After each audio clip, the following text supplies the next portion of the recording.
মদিনায় এক ইহুদি আর মুসলমান ব্যবসায়িক পার্টনার। ব্যবসা করতে গেলে ঝামেলা তো হয়, কথা তো একটু কাটাকাটি হয়, ভুল বোঝাবুঝি তো হয়, স্বাভাবিক বিষয়।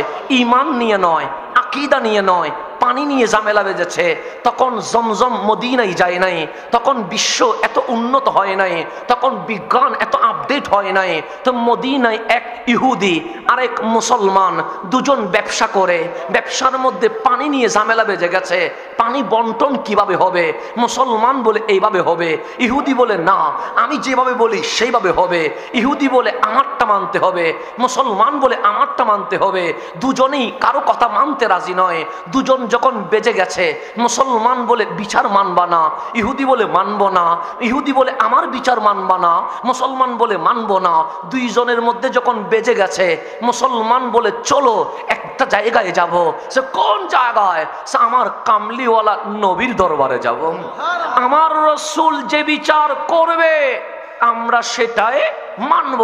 ইহুদি মনে মনে ভাবে এটা মুসলমানের নবী হতে পারে, এটা মুসলমানের রসুল হতে পারে, কিন্তু কোরআন বলছে ওয়ামা আরসালনাকা ইল্লা রাহমাতাল লিল আলামিন। রাহমাতাল লিল মুসলিমিন নয়, আলামিন। আলামিন মুসলমানের নবী হলেও এই মুসলমানের নবীটা আমাদের ইহুদিদের জন্য রহমত হতে পারে। সুতরাং আমাদের বিশ্বাস এই নবী কখনো অন্যায় করতে পারে। দুইজনে মিলে আসলো রহমতুল্লিল আলামিনের দরবারে। মুসলমান বললেন নবী গো, সে আমার পার্টনার, পানি নিয়ে আমাদের মধ্যে ঝগড়া বেজে গেছে। আমি বলি এইভাবে চলবে, ও বলে সেইভাবে চলবে। আমার নবী মুসলমানের কথা শুনতে লাগলেন। কথা যখন শেষ, কামলিওয়ালা বলে তোমার কথা শেষ হয়েছে? ও বলল আমার কথা শেষ। আমার নবী বললেন একজনের কথা শুনে আমি বিচার করব না। ইহুদি তুমি বলো কি হয়েছে? ইহুদি বলতে লাগলেন নবী গো, আমাদের মধ্যে এই বিষয়ে ঝামেলা হলো। কামলিওয়ালা দুজনের কথা শুনে মন্তব্য করলেন মুসলমান তোমার কথা অযৌক্তিক, ইহুদির কথা যৌক্তিক। আমি নবী আমার রায় ইহুদির পক্ষে দিয়ে দিয়েছি। যেখানে আজকে যদি চাঁদপুরে মুসলমান আর হিন্দু যদি বাজে, আমি গোড়ায়া ফিস পেঁচায়া মুসলমানের পক্ষে রায় দিয়ে দিব, কারণ সে আমার জাতি ভাই।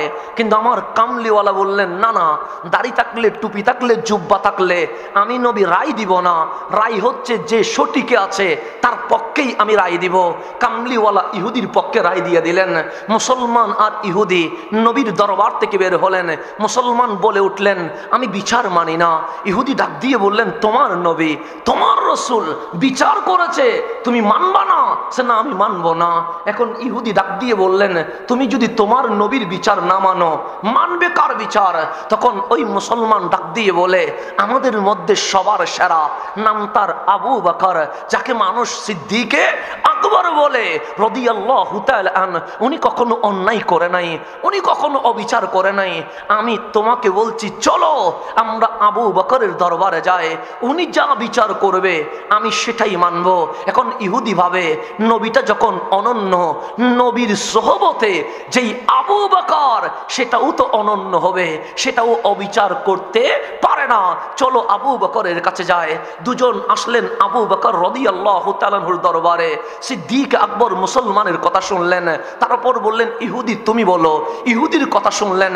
দুজনের কথা শোনার পর ঠিক আমার নবী যেই বিচার করেছে একই বিচার সৈয়দনা সিদ্দিক আকবর ইহুদির পক্ষে দিয়ে দিয়েছে।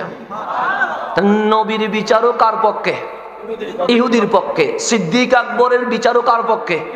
এখন মুসলমান আর ইহুদি সিদ্দিক আকবরের দরবার থেকে বের হয়েছে। মুসলমান বলে বিচার মানি না। ইহুদি অবাক হয়ে গেছে, তুমি তোমার রাসূলুল্লাহর বিচার মানলা না, তোমাদের মধ্যে সবার সেরা তুমি আবু বকর সিদ্দিকের বিচার মানলা না, আরে কার বিচার মানবা? ওই মুসলমান দুই হাত তুলে বলে আমাদের মধ্যে সবচেয়ে আশিদ্দাউ আলাল কুফার, যিনি সবচেয়ে গরম, ওনার নাম ফারুকে আজম, আমরা ফারুকে আজমের বিচার মানি। মুসলমানের কথা শুনে ইহুদি বললেন কেমনে তোমারে বিশ্বাস করি? তুমি তো রহমতুল্লিল আলামিনের বিচার মানো নাই, তুমি তো সিদ্দিক আকবরের বিচার মানো নাই, তুমি যে ওমর ইবনুল খাত্তাবের বিচার মানবা এটা বিশ্বাস করি কেমনে? তখন মুসলমান ইহুদির হাতে হাত রেখে বলছে, এইবার সত্যি ওমর যে বিচার করবে সেটাই মানবো, এর বাহিরে কোনো কথা বলবো না। ইহুদি বলে ওয়াদা করো। সে ওয়াদা, ওমর যদি তোমার পক্ষে রায় দেয় আমি মেনে নেব। তখন ইহুদি বলেন চলো ওমরের দরবারে যায়। আসলেন ফারুক আজমের দরবারে। ইহুদি বিরক্ত হয়ে বলছেন, ওমর এটা কেমন মুসলমান?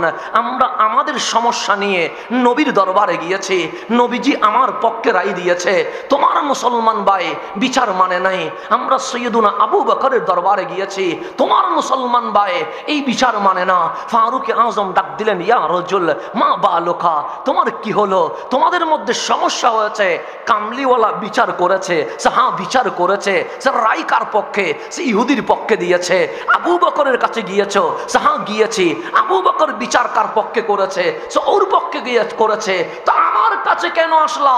মুসলমান ডাক দিয়ে বলে, আমার বিশ্বাস ওমর ইবনুল খাত্তাবের বিচারের মতো ন্যায় পরায়ণ বিচার এই জমিনে আর কেউ করতে পারে না।